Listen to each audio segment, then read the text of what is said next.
Hey guys, what's up? This is the Christmas special for the channel for the year. Last year I did a list of the worst Christmas horror movies. This year, I figured let's go back as far as I can and try to find the very first Christmas horror film. Technically, I'm breaking some rules here because this technically doesn't fall under the genre of horror, but it has horror elements. I think it's a little bit creepy. And it's a silent film, so that kind of I would say with the right kind of music, you could make it any tone of film. So I'm covering for the Christmas special for this year a Russian fantasy comedy semi-horror silent film from 1913, called Christmas Eve, also known as The Night Before Christmas. Now, like I said, this isn't a full-on horror film, but the film has to do with a demon and a witch stealing the moon so they could stop Christmas. Look, and the demon does not look like something you would that would be in a children's film. He looks pretty creepy, I would honestly say. If I were to see that demon devil character as a child, it would creep me out. So I'm going to go ahead and count this as a horror film, although it's technically not.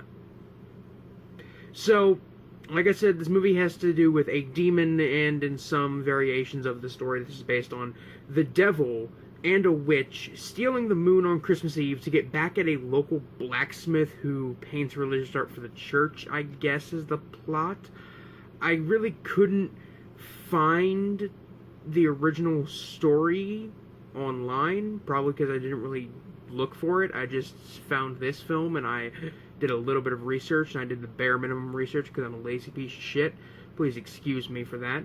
But it's based on an old story by a Russian author, and this film was actually made a few years before the fall of the Russian Empire, before the Russian Empire was overthrown in 1917, which then, I believe, led it to becoming the actual Soviet Union.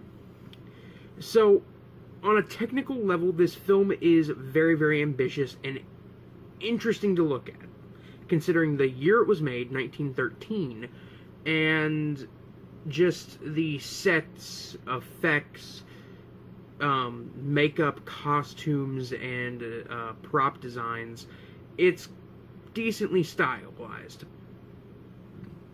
I will say it's a very visually interesting film, like a lot of silent films of its time, but it's not as interesting when it comes to set, costumes, props, as something like The Cabinet of Dr. Caligari. I would say in terms of it being an interesting film visually, I would compare it to something like Nosferatu, which really doesn't have a ton of style, but it has some style going on. Now, honestly, I really could not follow the story in this film very well, at all. Maybe it's the fact that I did the bare minimum of research into the story it's based on. Maybe it's the fact that I'm not familiar with this story or anything. Those could be contributing factors, but look, I don't want to have to go and read a Russian story from nearly 100 years ago just so I can have context for a film that I'm reviewing for my small YouTube channel. I'll be honest, I don't want to put in that much effort. I really hate to say it, but I just don't. So, I have no real context for the film. Keep that in mind. But looking past that, the film is quite the visual treat if you can get past the sometimes shoddy sets, and the fact that it's a silent film. The fact that it's a silent film, I think, is going to turn a lot of people off. The acting, at least in terms of body language and kind of reaction shots, is well done.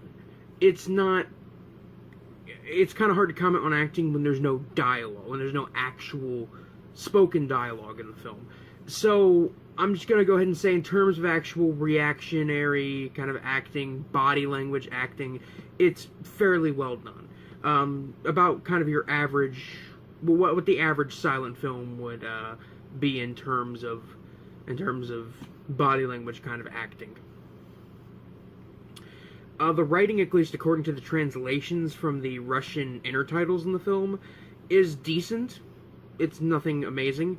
The music, I will say, at least in the version I watched that I found online, is good. Don't get me wrong, but it didn't fit well. I would much have preferred a very atmospheric, dreary kind of orchestra soundtrack instead of the somewhat hip hop kind of I don't want to say electronic, but the kind of hip hop sounding soundtrack that the version I saw had on it.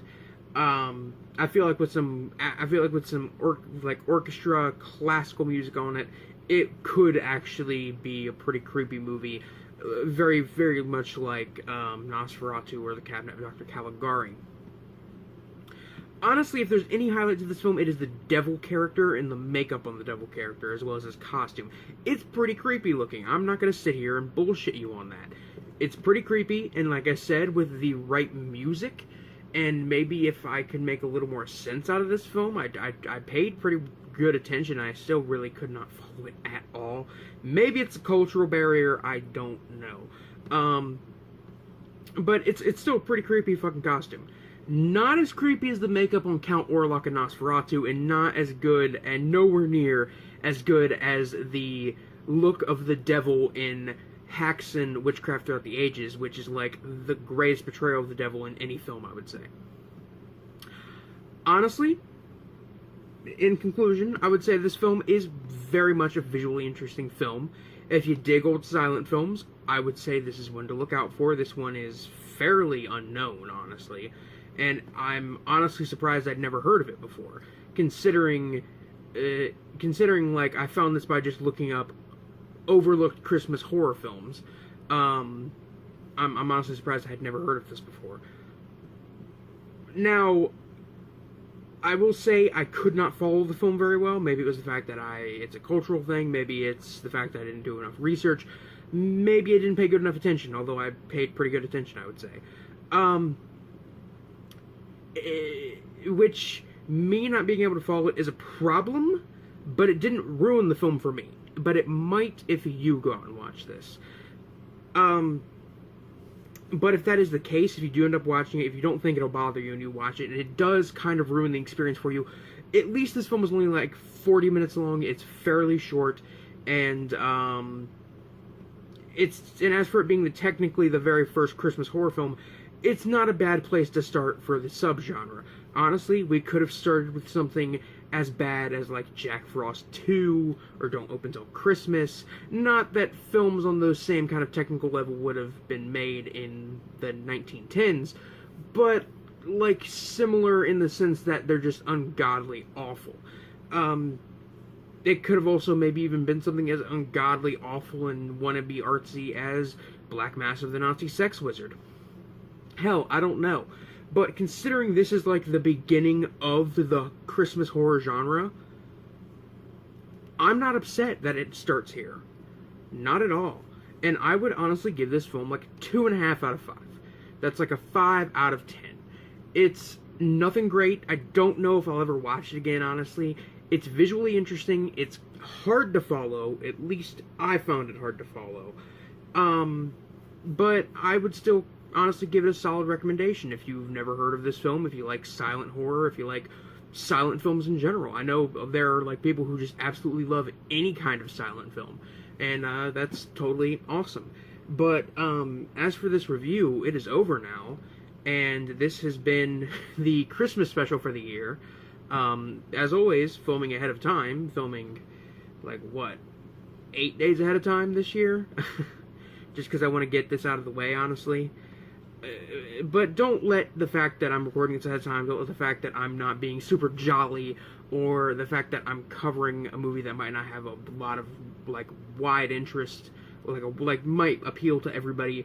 Don't let that ruin the fact that I'm wishing you guys a Merry Christmas, Happy Holidays, Happy Boxing Day, Happy Kwanzaa, Happy Hanukkah, Happy whatever. Just have a good day, have a good holiday season.